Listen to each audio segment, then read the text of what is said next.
What's going on, everybody? It's your man, Alan Michael, on the Alan Michael Show. And today I got a treat for you guys. And this is absolutely crazy.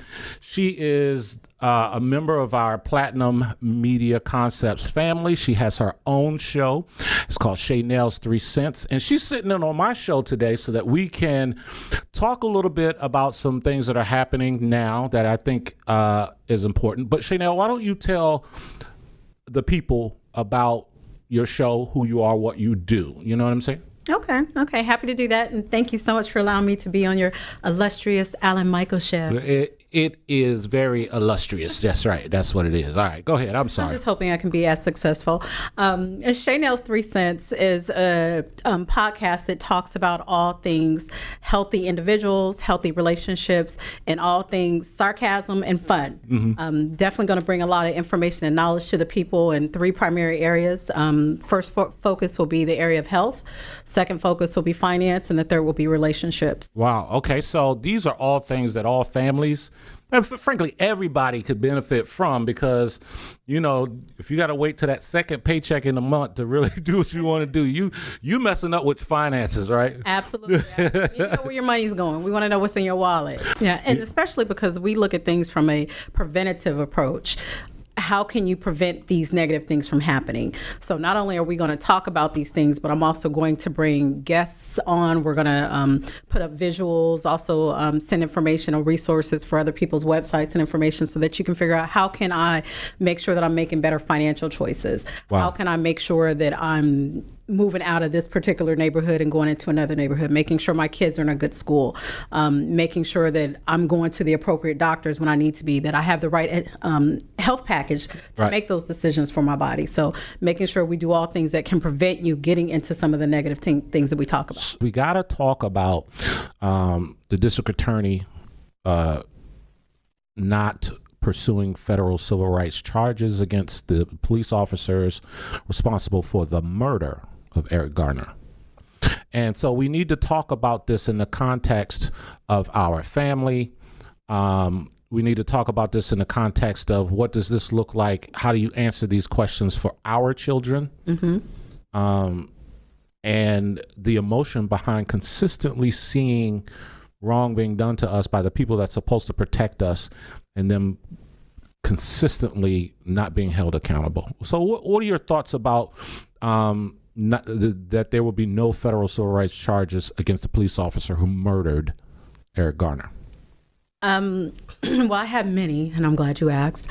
I think that it's really important for us to talk about that, particularly because we're coming up on the 5-year anniversary of his death soon. Mm-hmm. So it's definitely, conversation that needs to be happening. And looking at some of the media posts that came out through the newspaper and the other media outlets, the declination to charge them with murder, or rather charge the officer with murder. Some of the others had already been, charges had already been dismissed. It really points to what some of our societal problems are. Mm-hmm. And if we look at how everything is in the federal landscape, in local policing, you also have to understand that there's a method. There's a way that you interact with people. There's a way that the police are taught to interact with individuals on the street, people that they come into contact with. And I guess I should preface that by also letting the audience know that I worked in law enforcement. My undergraduate degree is in criminal justice, and I did that for about almost 7 years. Mm-hmm. So I do believe that I'm able to look at situations objectively, particularly because you said murder. And when we look at charges, it's not going down in history that way. No. So that's also a very important point that we need to make. But overall, we need to look at, how did that come about? How did that first interaction come about?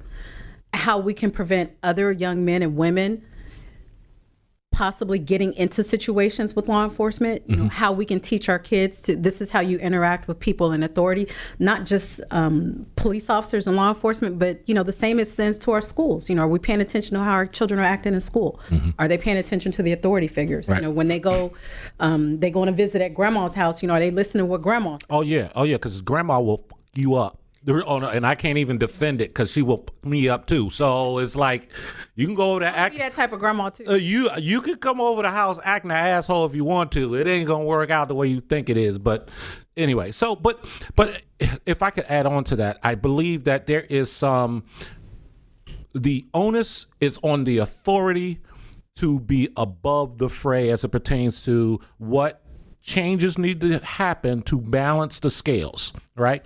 You don't become an authority unless you have a higher responsibility. And so it ain't on me because I don't know the laws. See, if society in our country wanted us to know the laws, it would be something that we're taught day one in middle school on up through high school, and it would be a prerequisite as opposed to home economics, gymnasium, and geography. Although they're all great classes, neither of them or any of those are not going to save my son's life.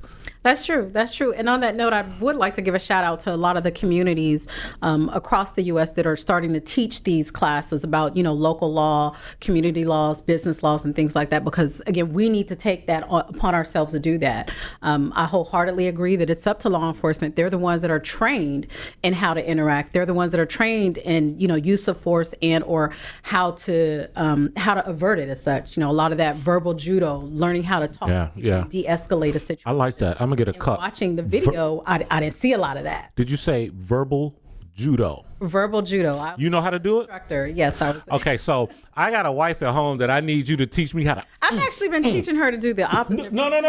You don't be calling that the house. Don't be. Got your back, choke her out with some verbs. How to de-escalate a situation when someone says something to you, shut up before I come over there and slap you, what's your response? What? Or, yeah, I'm not making time for that. I'm walking.